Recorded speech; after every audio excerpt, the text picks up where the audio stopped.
15 de junio de 1944. 10 Downing Street, Londres.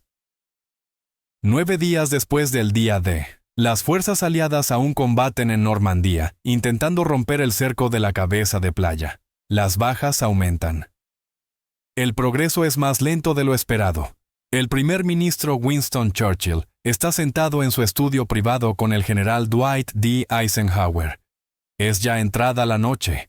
La habitación está cargada de humo de cigarro. Necesitamos hablar de un asunto bastante delicado, comienza Churchill. Eisenhower deja su brandy. Reconoce ese tono. Churchill está a punto de proponer algo complicado. ¿Qué clase de asunto delicado tiene que ver con el general Patton? Eisenhower se tensa de inmediato. ¿Qué pasa con George Churchill? Da una profunda calada a su cigarro pensativo. Como sabes, Patton está actualmente al mando del ficticio primer grupo de ejército de los Estados Unidos como parte de la Operación Fortitude. Los alemanes creen que está concentrando fuerzas en Dover para una invasión en Calais. Sí, y está funcionando de maravilla. Las reservas alemanas permanecen en Calais, en lugar de reforzar Normandía. Exactamente, dice Churchill. Y por eso necesitamos prolongar el engaño. Mantener a los alemanes concentrados en Calais, incluso después de que logremos romper el frente en Normandía. Estoy de acuerdo, pero ¿qué tiene eso que ver con? Quiero enviar a Patton a Francia, interrumpe Churchill públicamente y con gran fanfarria. Darle un mando activo al tercer ejército y soltarlo por Bretaña. Eisenhower asiente lentamente. Tiene sentido. George se muere de ganas de entrar en combate, y el tercer ejército necesita un comandante. Sí, pero aquí viene la parte delicada. Churchill se inclina hacia adelante. También quiero seguir usándolo como cebo. Cebo, confirma Churchill.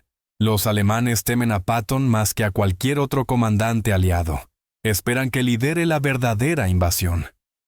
Así que incluso después de activar el tercer ejército, quiero que la inteligencia alemana crea que Patton es solo una distracción que está desviando fuerzas del verdadero peligro que supuestamente sigue concentrándose en Dover. Eisenhower mira fijamente a Churchill. Quiere usar a Patton como un doble cebo inverso. ¿Es real? Pero los alemanes deben pensar que es falso, lo que los lleva a creer que el ejército falso es real. Exactamente, dice Churchill con entusiasmo. Es brillante. Obtenemos la efectividad real de combate de Patton mientras mantenemos el engaño estratégico. Winston. Eisenhower busca las palabras. Eso es increíblemente complicado y requiere que George continúe con el engaño, incluso mientras libra batallas reales, cosa que puede hacer. Lo hará, dice Churchill con confianza. Patton será muchas cosas, pero no es estúpido. Comprenderá el valor estratégico. ¿Ha conocido a George?, pregunta Eisenhower. Va a odiar esto. Él quiere gloria, reconocimiento, titulares. Le está pidiendo que pelee batallas fingiendo que no son tan importantes como realmente son. Puede convencerlo. Eisenhower cierra los ojos. Quiere que le diga a George Patton, el general más egocéntrico del ejército estadounidense, que minimice sus propios logros por el bien del engaño estratégico. Sí. Quiere que le pida que gane batallas en silencio. Sí. Que capture ciudades fingiendo que no son importantes. Sí. Que tenga éxito actuando como si todo fuera solo una distracción. Precisamente, dice Churchill. ¿Hay algún problema? Eisenhower suelta una risa cansada ligeramente histérica. Winston, pedirle a George Patton que gane en silencio es como pedirle a un pavo real que esconda sus plumas. Va contra toda su naturaleza. Pero lo intentará. Eisenhower se termina el brandy de un solo trago. ¿Quiere que haga qué con Patton? Usarlo como cebo real fingiendo ser un cebo falso para que los alemanes crean que ejércitos falsos son reales mientras le pido que no presuma de ello. Esa es la idea general, sí. Esto va a ser un desastre, murmura Eisenhower. O dice Churchill con una leve sonrisa, va a ser brillante. Esta es la historia de una de las operaciones de engaño más complejas de la Segunda Guerra Mundial, utilizando a George S. Patton como arma y señuelo simultáneamente, amenaza real y distracción falsa, y de cómo casi vuelve loco a Eisenhower intentar controlar el ego de Patton mientras mantenía el engaño estratégico. Sección 1. El engaño Fortitude. Mayo-junio de 1944. Antes del día D, la Operación Fortitude fue uno de los engaños militares más exitosos de la historia. Los aliados crearon un ejército completamente falso, el primer grupo de ejército de los Estados Unidos, supuestamente concentrado en el sureste de Inglaterra, para una invasión en paz de Calais. Tráfico de radio falso, equipo falso, instalaciones falsas, todo diseñado para convencer a la inteligencia alemana de que la verdadera invasión llegaría a Calais, no a Normandía. Y al mando de este ejército ficticio, el general George S. Patton. La elección fue deliberada. La inteligencia alemana consideraba a Patton el mejor general de los aliados. Los comandantes alemanes le temían más que a cualquier otro oficial aliado. Si Patton estaba en Dover, concluían los analistas alemanes, allí es donde llegaría la invasión principal. El engaño funcionó a la perfección. Cuando el día D tuvo lugar en Normandía el 6 de junio, el alto mando alemán creyó que se trataba de una maniobra de distracción. La verdadera invasión, la invasión de Patton, aún estaba por llegar en Calais. Las reservas alemanas permanecieron allí. Refuerzos que podrían haber salvado a las fuerzas alemanas en Normandía se quedaron a más de 200 kilómetros de distancia esperando una invasión que nunca llegaría. Fue un éxito estratégico brillante, pero tenía un gran problema Patton.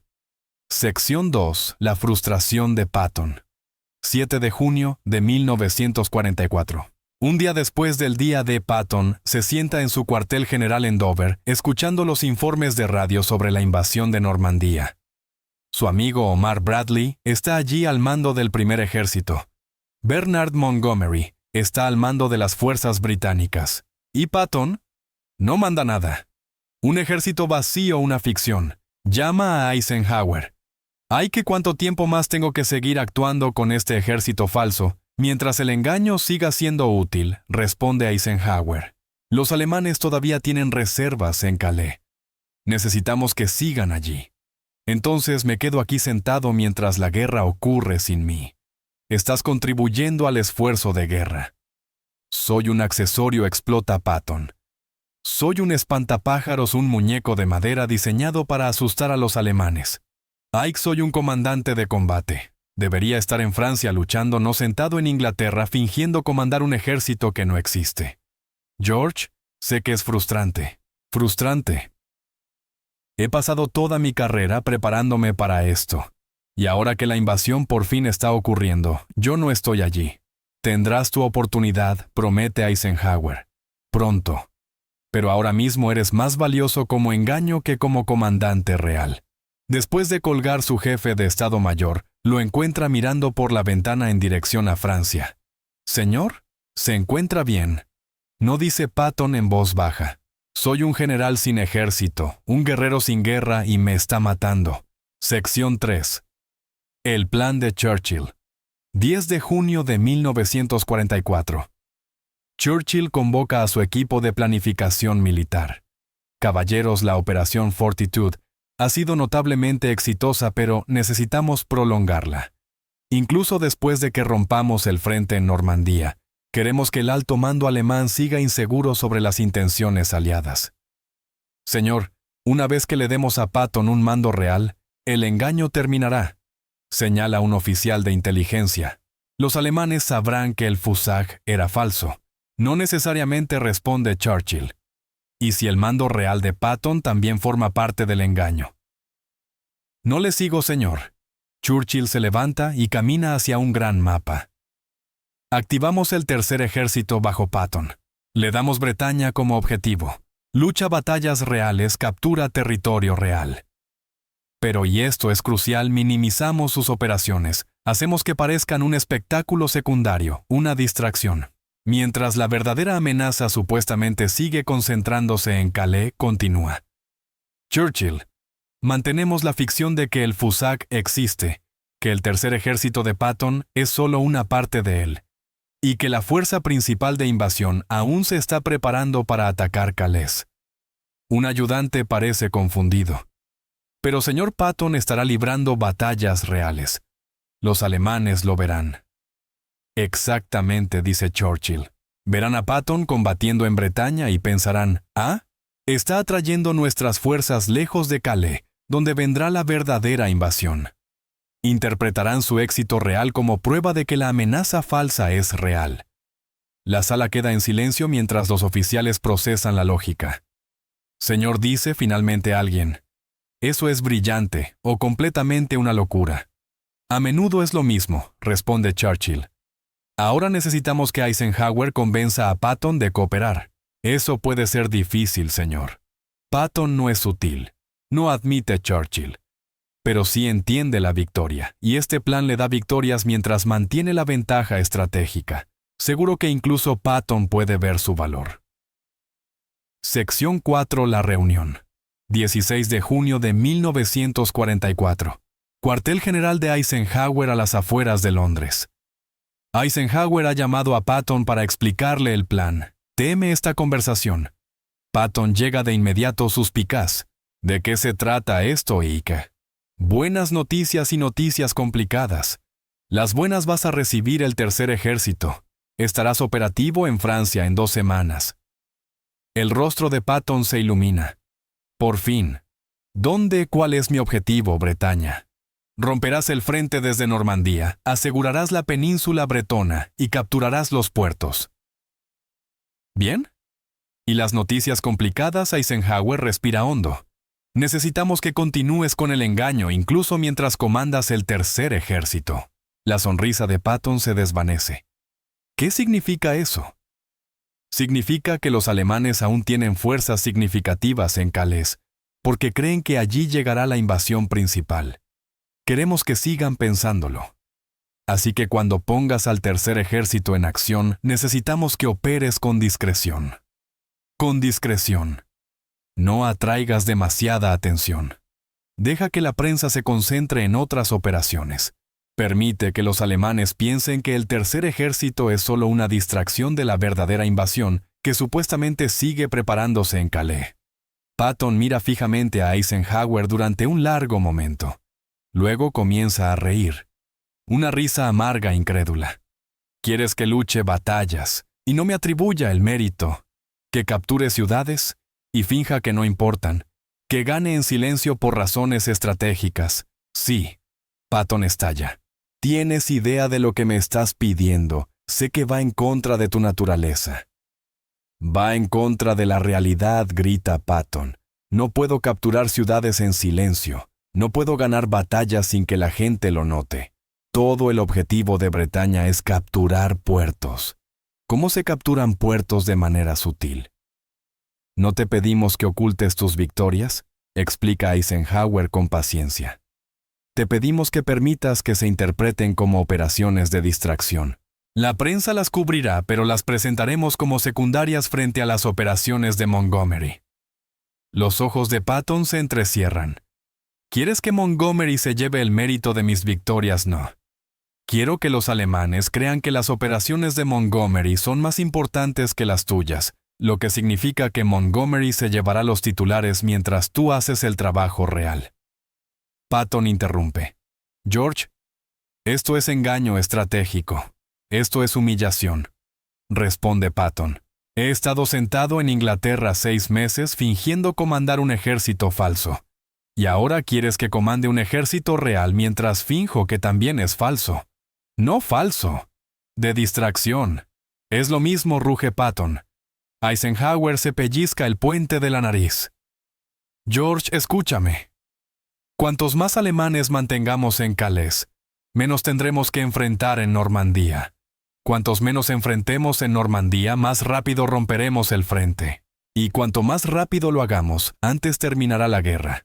Tu ego no es más importante que poner fin a la guerra. Patton guarda silencio durante un largo momento.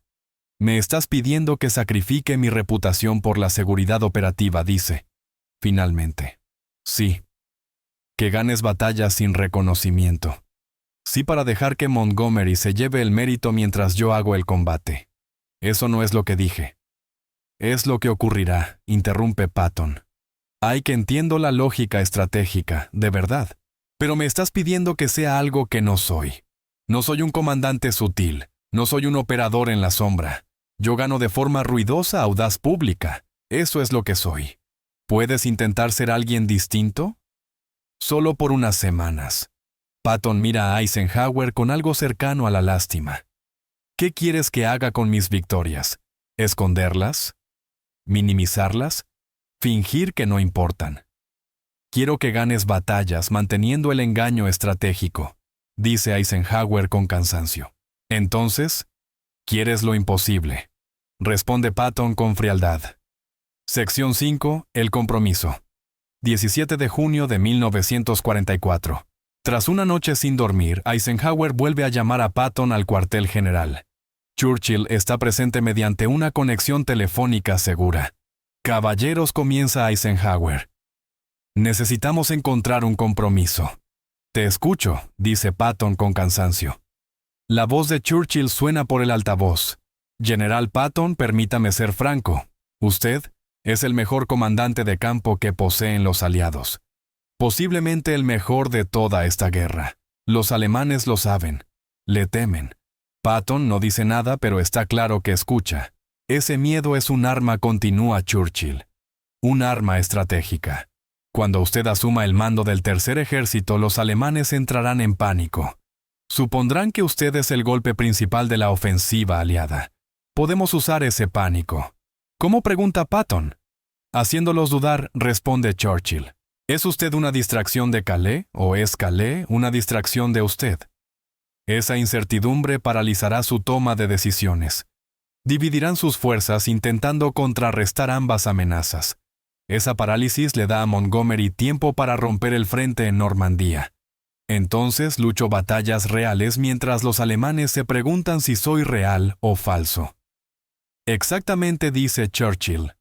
Usted obtiene su mando de combate. Sus victorias son reales y serán reconocidas, pero la ambigüedad estratégica sirve a nuestro propósito mayor. Patton reflexiona. ¿Qué tengo que hacer? Simplemente esto, dice Churchill. Luche tan agresivamente como quiera. Tome territorio tan rápido como pueda.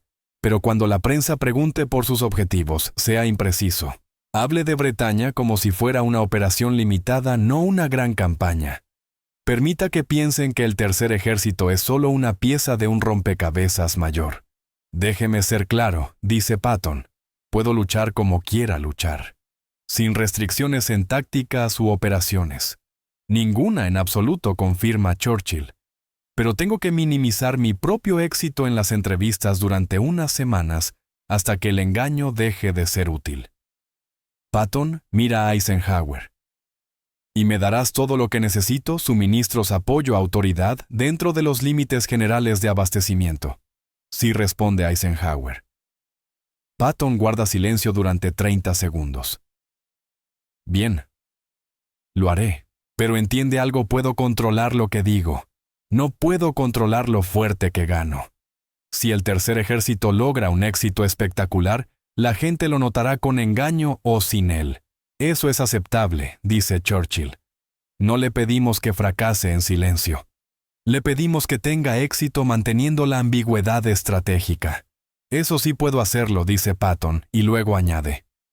Pero Winston, cuando este engaño termine, quiero el crédito por todo lo que logre el tercer ejército.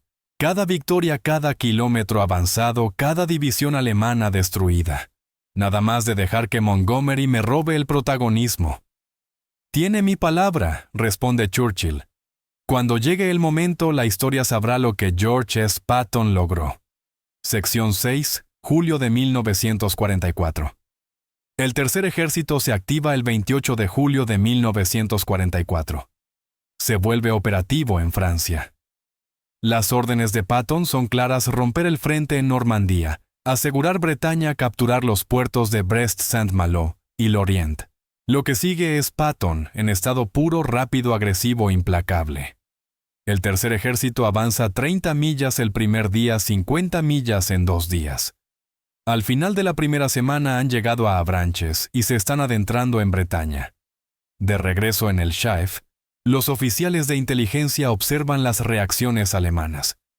Señor, informa un analista a Eisenhower, la inteligencia alemana está confundida. Interceptan las comunicaciones del Tercer Ejército, pero no están seguros de si se trata de la ofensiva principal aliada o de una distracción. Perfecto, dice Eisenhower. Eso es exactamente lo que queremos. Pero entonces empiezan a llegar informes sobre las interacciones de Patton con la prensa. El general Patton le dijo a un periodista que el Tercer Ejército apenas está comenzando, informa nervioso un oficial de prensa. Dijo que Bretaña es un espectáculo secundario comparado con lo que viene. Eisenhower gime. Se supone que debía sonar como una operación limitada, no prometer cosas más grandes por venir. Señor, con todo respeto, responde el oficial, este es el general Patton. La sutileza no es su fuerte. Sección 7. El problema de la prensa. 2 de agosto de 1944. Patton celebra su primera gran conferencia de prensa desde que asumió el mando del Tercer Ejército. Los reporteros se agolpan a su alrededor, ansiosos por obtener citas del legendario general que ha estado ausente de los titulares durante meses. General Patton, el Tercer Ejército, ha avanzado 100 millas en 5 días. ¿Es esta la ofensiva principal aliada? Patton hace una pausa. Ha prometido mantener la ambigüedad, pero cada instinto le grita que reclame el mérito que presuma que proclame sus logros. El Tercer Ejército está haciendo su trabajo, dice finalmente con cuidado. Estamos ejecutando nuestra misión asignada en Bretaña. Pero señor, avanza más rápido de lo que nadie había previsto. La velocidad es eficiencia, interrumpe Patton. ¿Por qué tardar un mes en hacer lo que se puede hacer en una semana? Señor, ¿está usted apoyando otras operaciones aliadas? ¿O es el Tercer Ejército el esfuerzo principal? Esta es la pregunta clave la que determina si el engaño se mantiene. Patton mira directamente a la cámara. El Tercer Ejército es una parte de la ofensiva aliada. Las fuerzas del general Montgomery también están logrando resultados significativos. El primer ejército del general Bradley está realizando un trabajo excelente. Todos contribuimos al mismo objetivo. Es la respuesta correcta, políticamente adecuada, estratégicamente sólida. Y casi mata a Patton tener que decirla. Después de la conferencia de prensa, su jefe de Estado Mayor lo encuentra solo en su despacho. Señor, eso fue muy diplomático. Siento que acabo de traicionarme a mí mismo, dice Patton con amargura. Estoy ganando la campaña más rápida de la historia militar estadounidense, y les digo a los reporteros que es una operación de apoyo. Es humillante, es temporal. Está mal, interrumpe Patton. El Tercer Ejército está haciendo más con menos que cualquier otro en este teatro. Avanzamos mientras otros ejércitos se consolidan. Asumimos riesgos mientras otros juegan a lo seguro. Y tengo que fingir que no somos tan importantes. Órdenes, señor. Conozco las órdenes, responde Patton, pero eso no las hace menos insultantes. Sección 8. El giro. 15 de agosto de 1944. Ocurre algo inesperado. Tras asegurar la mayor parte de Bretaña, Patton solicita permiso para girar hacia el este, alejándose de los puertos bretones restantes y avanzando hacia el corazón de Francia. ¿Por qué hacia el este?, pregunta Eisenhower. Porque los alemanes se están retirando en completo caos, explica Patton. Bretaña es un callejón sin salida. La guerra real está al este, hacia París, hacia Alemania. Deme permiso para girar y puedo estar en París en 2 semanas. Eisenhower duda. Esto no formaba parte del plan. Patton debía asegurar Bretaña y luego apoyar otras operaciones, pero su lógica es sólida. La oportunidad existe. Permiso concedido, dice Eisenhower. Pero George, esto te convierte ahora en el esfuerzo principal. Ya no podemos mantener el engaño. Bien, responde Patton. Estoy cansado de fingir que mis victorias no importan. La operación de engaño termina. Los logros del Tercer Ejército se convierten en noticia de primera plana y Patton finalmente obtiene el reconocimiento que tanto ansiaba. Sección 9. La evaluación de Churchill. 20 de agosto de 1944. Churchill recibe informes sobre el avance extraordinario del Tercer Ejército y llama a Eisenhower. Ay, que estoy leyendo sobre las operaciones de Patton. Verdaderamente extraordinarias. Ha superado todas las expectativas, admite Eisenhower. Y el engaño funcionó durante más tiempo del que teníamos derecho a esperar. Eisenhower explica que los alemanes mantuvieron reservas en Calais durante 2 semanas adicionales porque no estaban seguros de si Patton era el esfuerzo principal o una distracción. Esas son 2 semanas que Montgomery utilizó para consolidar la ruptura en Normandía, señala Churchill. 2 semanas con menos refuerzos alemanes enfrente. Miles de vidas salvadas.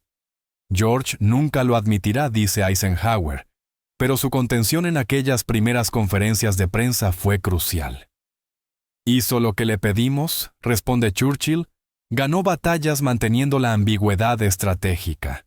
Me imagino que fue una tortura para él. No tienes idea, contesta Eisenhower. Me llama todas las noches quejándose de tener que minimizar su propio éxito. Churchill se ríe suavemente. Patton es como un gran actor de teatro obligado a actuar en una sala vacía. Talentoso, brillante, pero desesperadamente necesitado de público. Esa es una descripción perfecta, dice Eisenhower. Bueno, ahora tiene su público, concluye Churchill, y la historia recordará lo que logró, tanto las victorias visibles como el servicio invisible de mantener el engaño. Sección 10. Septiembre, el reconocimiento. Septiembre de 1944. Con el engaño oficialmente terminado, los logros de Patton pasan a ocupar las portadas. Los titulares proclaman: el Tercer Ejército de Patton arrasa Francia. El avance más rápido de la historia militar estadounidense. Patton de la decepción al golpe decisivo. La revista Time presenta a Patton en su portada, el general combatiente de Estados Unidos. Patton concede entrevistas en las que por fin puede presumir de los logros del Tercer Ejército. El Tercer Ejército ha avanzado 400 millas en 30 días, le dice a un periodista. Hemos liberado 50.000 millas cuadradas de territorio francés. Hemos capturado o destruido múltiples divisiones alemanas, y lo hicimos más rápido de lo que nadie creía posible. General, usted formó parte de una operación de engaño durante meses. ¿Fue frustrante? Frustrante, Patton se ríe. Fue lo más difícil que he hecho en mi vida. Ganar batallas fingiendo que no eran importantes. Tener que actuar como si el Tercer Ejército solo apoyara otras operaciones cuando éramos quienes más hacíamos. Sí fue frustrante, pero fue necesario. Patton hace una pausa. Sí fue necesario. No me gustó, pero el engaño estratégico salvó vidas aliadas. Así que hice mi parte. Pero me alegra mucho que haya terminado. Eisenhower lee la entrevista y llama a Patton. George, eso fue casi diplomático. Casi, responde Patton. Ike, elogié el engaño estratégico dejando claro cuánto lo odié. Eso es lo más diplomático que puedo ser. Me basta, dice Eisenhower. Y George, entre tú y yo hiciste un gran trabajo. El engaño funcionó porque lo mantuviste incluso mientras lograbas victorias espectaculares. Eso requirió una disciplina que no creía que tuvieras. Tengo disciplina, responde Patton. Solo la uso de forma selectiva. Y no volveré a hacerlo jamás. Tomado nota, dice Eisenhower riendo. Sección 11. Octubre. La visita de Churchill. Octubre de 1944. Churchill visita el cuartel general del Tercer Ejército en Francia. Llega sin previo aviso, queriendo ver de primera mano las operaciones de Patton. Patton le ofrece un recorrido por las posiciones avanzadas, las formaciones de tanques y las operaciones logísticas. Churchill queda impresionado por la eficiencia y la agresividad de las operaciones del Tercer Ejército. Esa noche, con un brandy en la mano, Churchill alza su copa. General Patton ha superado mis ya altas expectativas. Gracias, señor primer ministro.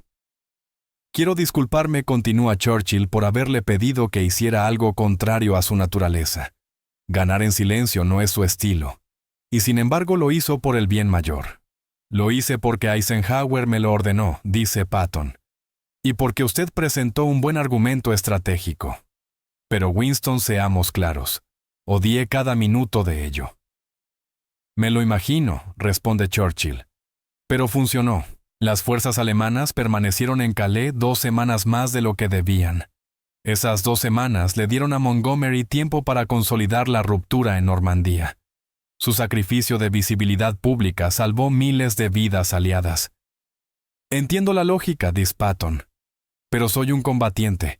Necesito luchar de forma abierta, audaz, pública. Tener que ocultar mis logros, aunque fuera temporalmente, se sintió como negar mi propia identidad. Usted es un guerrero que quiere gloria, observa Churchill. Soy un guerrero que quiere reconocimiento, corrige Patton. No por ego, sino porque cuando los soldados ven que su comandante es reconocido, ellos también se sienten reconocidos. Cuando las victorias del Tercer Ejército ocupaban titulares, mis soldados sentían orgullo. Cuando se nos describía como una operación de apoyo, se sentían disminuidos. Es un punto justo, admite Churchill. Tal vez no consideramos plenamente las implicaciones para la moral. Usted consideró la estrategia, responde Patton, y en ese momento la estrategia importaba más que la moral. Pero Winston, no vuelva a pedirme algo así. La próxima vez me negaré. Queda anotado, dice Churchill con una sonrisa. Aunque sospecho que no habrá una próxima vez. Ha demostrado que es imposible engañar a nadie respecto a usted. El Tercer Ejército es demasiado visible, demasiado exitoso, demasiado inequívocamente suyo. Bien dice Patton. Así es como debe ser. Sección 12. Perspectiva histórica. Después de la guerra, los historiadores militares analizan la prolongación del engaño Fortitude. El uso de Patton como arma y señuelo simultáneamente es considerado uno de los engaños estratégicos más sofisticados del conflicto. Oficial de inteligencia alemán, entrevista de posguerra. Sabíamos que Patton era peligroso. Seguíamos de cerca los movimientos del Tercer Ejército, pero nunca estuvimos seguros de si era el esfuerzo principal aliado o una distracción de algo mayor. Esa incertidumbre paralizó nuestra respuesta. Cuando nos dimos cuenta de que el Tercer Ejército era el esfuerzo principal, ya habían atravesado Francia. Evaluación de la inteligencia británica.